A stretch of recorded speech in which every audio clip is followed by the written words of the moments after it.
Hi, I'm Sam Peterson, author of 2 books, Trunky, Transgender Junkie, and Sugar, a memoir of craving. I'm an old gay trans man with bad teeth, and I love knives.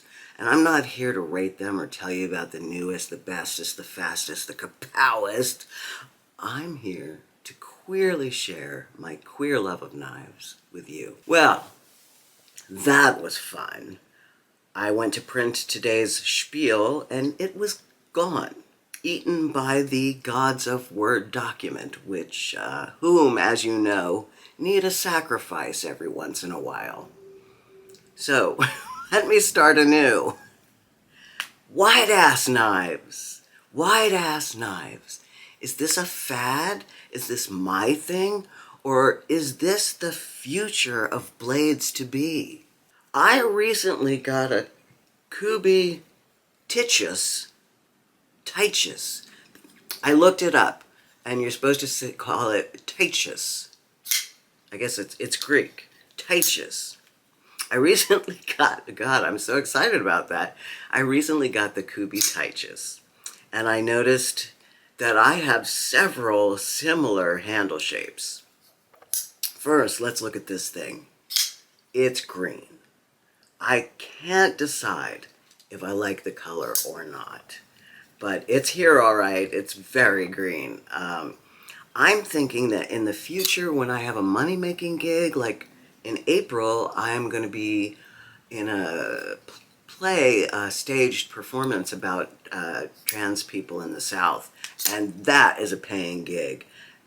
I will get dragon scales or something put on this bad boy, because to go with the green theme. This is an okay knife. It has a little too much metal on metal sound when I open it for my taste. I don't know if you can hear that. No, probably not. But it's fine. It's a good knife. The milling is exquisite. It's beautiful, speaking of fine. But unfortunately, it doesn't seem to prevent the accumulation of fingerprints. Wah, wah. It is titanium and 14C28N, which is a great combination for an affordable outcome. The arrival of the Tityus, which, by the way, is a giant in Greek mythology, made me think of 2 other knives immediately. And that is the Tempest Jetstream and the Growler V2, which all of whom kind of came into my family recently. The Tempest Jetstream is most like the Kubi knife in terms of, it is quite wide and flat and very finely milled. It is titanium and CM154, however, so it's super fun, and also like the Tityus, it flies right out.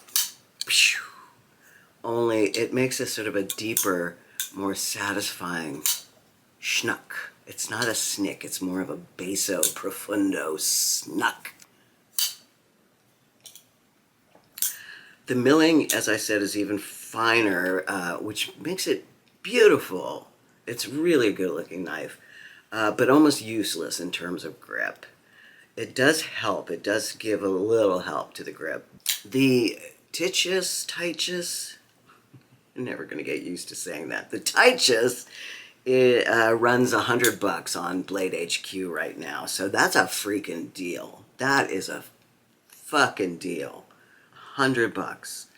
The Tempest is a small batch company, and this knife was $139. Also, like, an incredible deal, especially for like a small batch, little tiny company. Then there's the Growler. Mine is in teal aluminum and CM154, and this guy was $1.09, which is exactly right.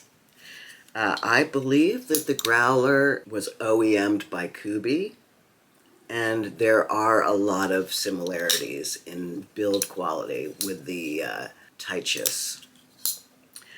This growler is very utilitarian.